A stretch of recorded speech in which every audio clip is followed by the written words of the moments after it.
So, how has the COVID-19 pandemic affected your center? You did have to shut down at some point. Oh my God. Yes.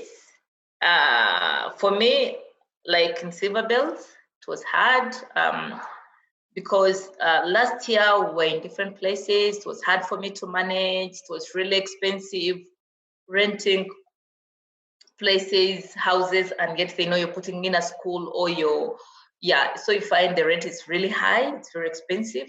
So I opted to have one facility. I went to the bank, they looked at the rent that I was paying for the houses, and they realized they would give me a mortgage to instead of paying rent so that I can pay the bank. So in 2019 November, that's when I got the loan and bought a bigger facility that can accommodate the school and the center. And since even parents believe in inclusive education, they prefer their children to be in an inclusive setup than a center. So Jan, we had to move into the facility. Then in March, that's when we were hit with the COVID crisis. We closed. It was hard. All that we had, all the money that the school had been used in renovating the facility. And I had 58 staff that wouldn't pay. We paid them May and April, but wouldn't move on to June. And it was really hard for a school that had just entered new premises. But I also thank God, at least the bank understands. If we're still in the rented houses, maybe we would have shut down because would not afford to pay the rent.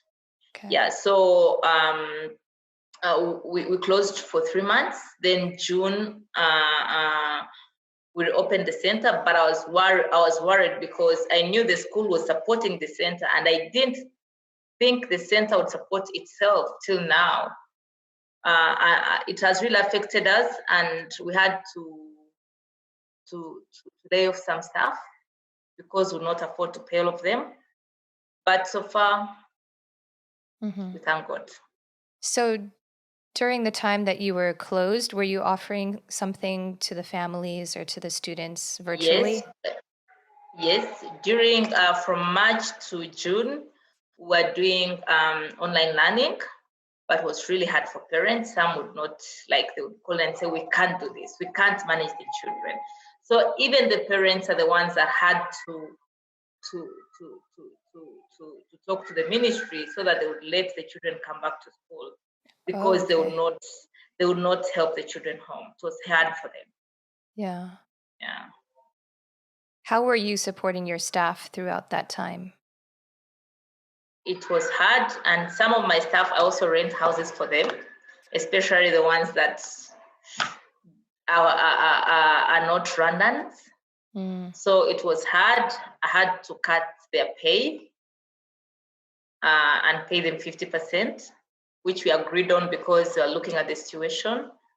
And I would also to get some credit so that I would support them, since they're not even in their own country, and they all were looking up to me. Yeah. Yeah. Were you able to keep the parents in communication with each other? Yes, we have some groups, we're doing online learning for all parents. Those who would manage would still work with the children, but for us, we try to do what we can. Yeah. Every day we would share with them what we expect them to do. Some would do it, some would call and say, no, it's impossible. They cannot even sleep. It was hard. I would always have calls at night. Why don't you talk to the government? Why don't you tell them about our situation? We cannot handle these children. Yeah, but we're now back to these children are back to the center. Okay, great. You've been watching Autism Knows No Borders.